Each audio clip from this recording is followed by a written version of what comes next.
All right, so we're starting today with the first lecture of Manifest Destiny. So we're skipping ahead a little bit from the American Revolution. This is still mostly review, but we're looking at different concepts that lead to sectionalism, so that whenever we start the Civil War in the next unit, you'll understand a lot of the division in the country. So Manifest Destiny spans from the years 1820 to 1848.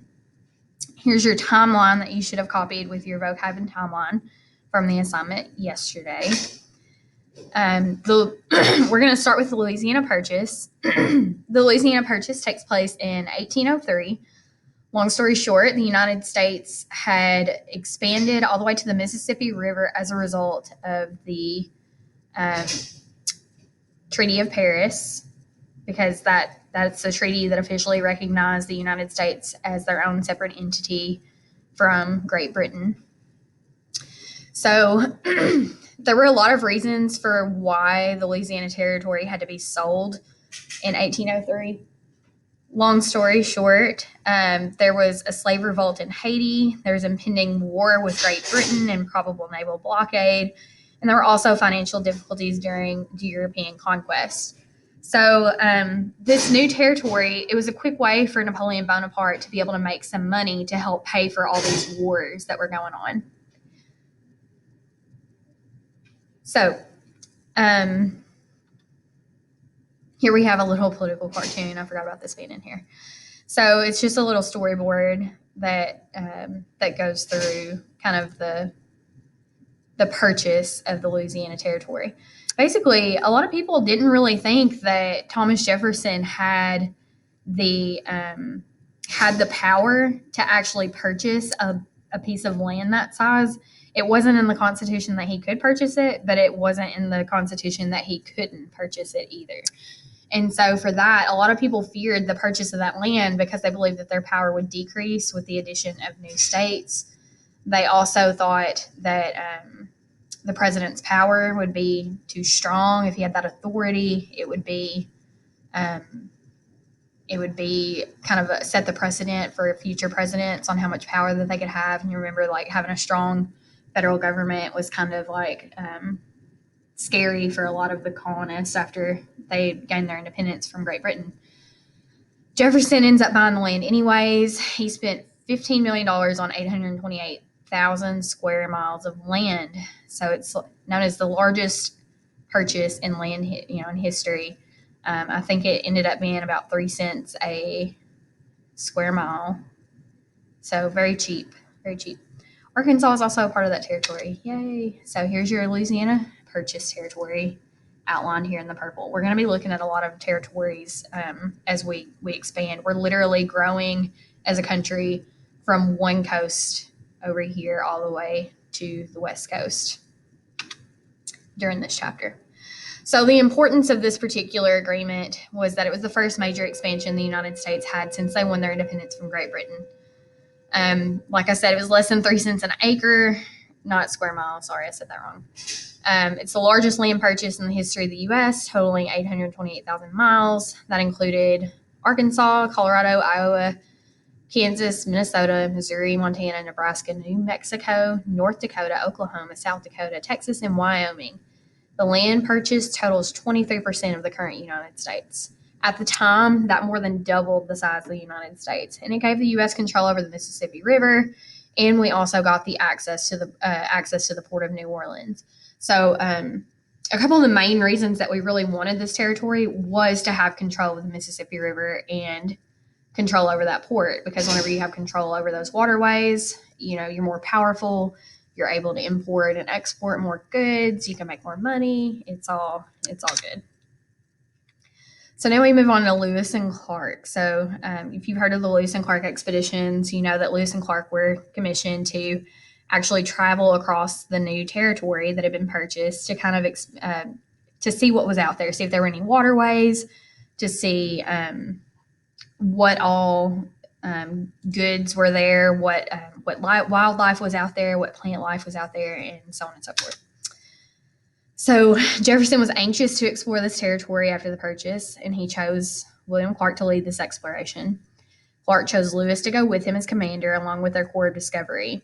And they set off to gather information about plants, animals, land, and people of that region. They would travel 8,000 miles over 2 years down the Ohio River, across the Missouri River, across the Continental Divide, and to the Pacific Ocean. So their path spanned through the future states of Illinois, Missouri, Kansas, Nebraska, Iowa, South Dakota, North Dakota, Montana, Idaho, Washington, and Oregon.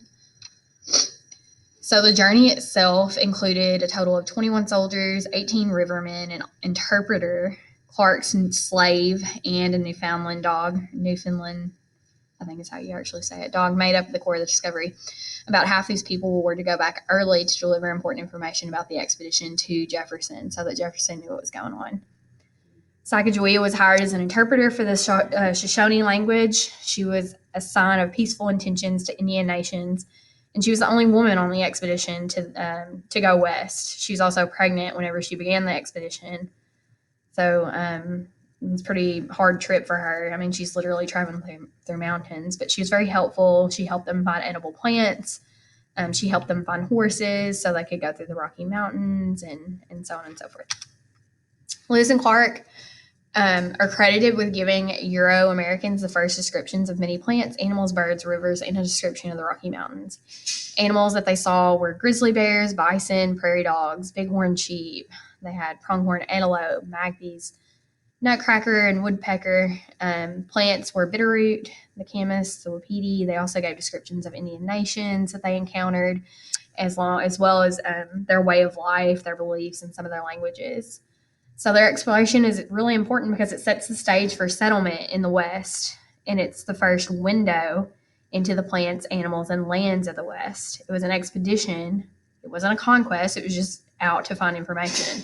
They found waterways. They found geographic regions, and they were able to dictate a lot of ways on how to travel westward for settlement. So as far as slavery goes in westward expansion, there was a need to keep balance in Congress. So before the Louisiana Territory was purchased, there was an equal number of slave states and free states in the Union. So that meant that both of them had equal representation in Congress. You had 22 senators to represent the North, and you had 22 representatives for the South.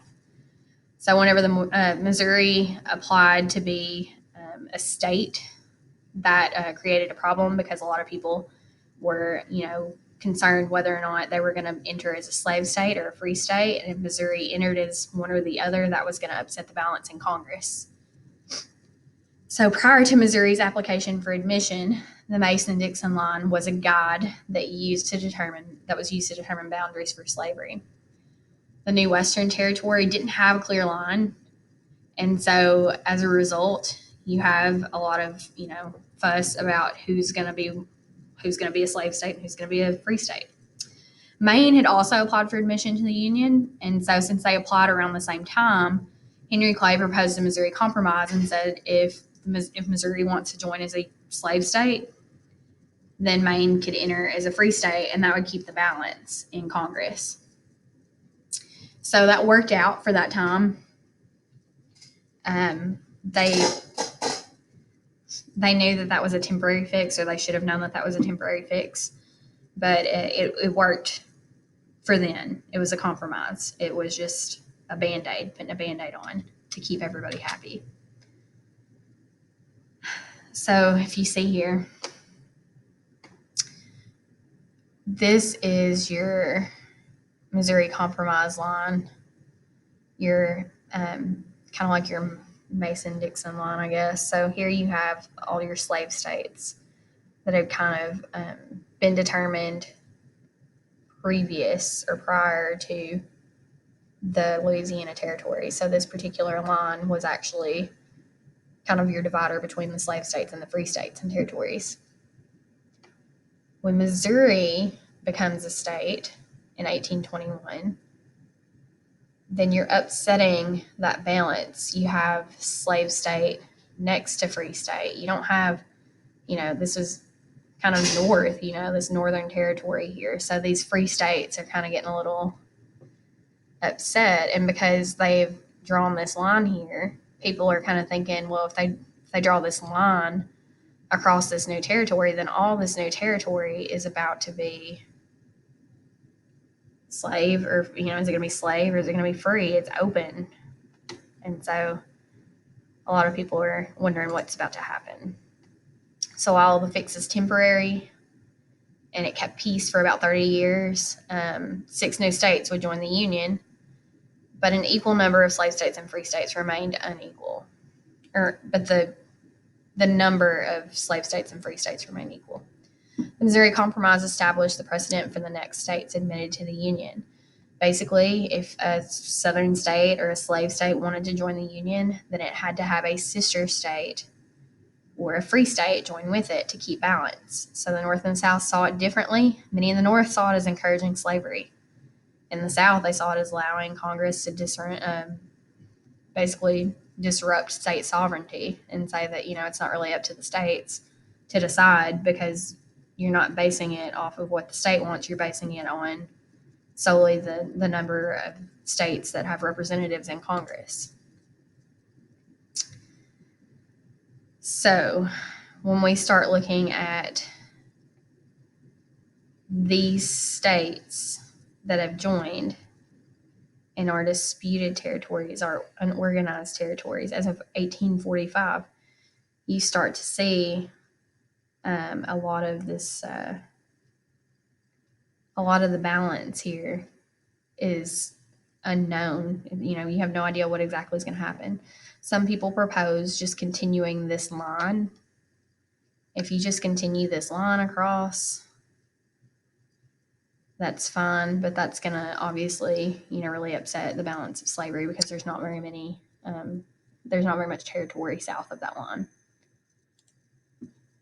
So in the 1840s, a lot of Americans had made the grueling trek west to the frontier states in the Midwest and the rich lands of the Oregon country.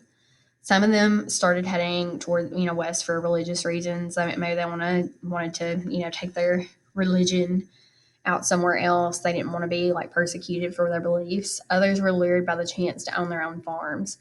So land is basically the hottest commodity that you can have during this time period. If you have land, if you can, grow your own crops, if you have food, then you can pretty well survive and you're pretty wealthy. So in 1845, a man named John Lewis O'Sullivan declared that it was the manifest destiny of Americans to overspread the continent allotted by Providence. Many Americans believed in the concept of manifest destiny, which was the idea that God had given the entire continent to the Americans and wanted them to settle that western land. So, according to these Americans, it's their responsibility to inhabit the entire continent and spread their religion and spread their way of life, because their way of life is more civilized and it's just right, as opposed to the Native Americans that lived in that territory. So Americans were the chosen people. They were divinely inspired. They needed to spread their religion and their progress and ideas to everyone else, because the Native Americans are living pretty rough. They're not very advanced. This is a painting called American Progress. It's the most famous painting in the Manifest Destiny, and it depicts America as a woman leading the country to the West. So this would be America. She has a book. Here it represents American Enlightenment. She's got a telegraph wire that she's dragging along the way with her. Here you have the Native Americans and bison, a lot of animals and unexplored territories. You see the unexplored territories are darker. And where she has already been, where she's laid this telegraph wire, it's brighter on this side of the painting. So, when farming new lands, you had a lot of squatters who would just basically roll up and settle lands that they hadn't paid for. They wanted to buy land, so they basically just occupied it directly from the government. There was an act called the Preemption Act of 1830 that allowed Congress, Congress basically said that squatters, as long as they developed the land that they were on, they had the right to claim it. It was before it was surveyed, and they had the right to buy up to 160 acres at $1.26 an acre at the government's minimum price, because that's basically like promoting moving out west and kind of settling this land and developing the land. When people start moving out west, you also have new developments. Jethro Wood patented an iron-bladed plow in 1819. When you have a heavier plow like that, it's stronger. You're able to break through tougher ground. You also have John Deere, who engineers a plow with sharp-edged steel blades that cut through the sod of the Midwest. Y'all have probably heard of John Deere, hopefully. And then you have Cyrus McCormick, who patented a mechanical reaper that's used to harvest more grain with less effort. So that's also really important to settling out west and being able to farm. This also allows the men and women, like the families who farm, to farm a lot more land with a lot less people. So they don't really have a need for a bunch of workers on a plantation because they have more machinery, they have more equipment. Here's one of the plows, one of the first plows. Okay, we're going to stop here and we'll pick back up on westward migration in the next lecture.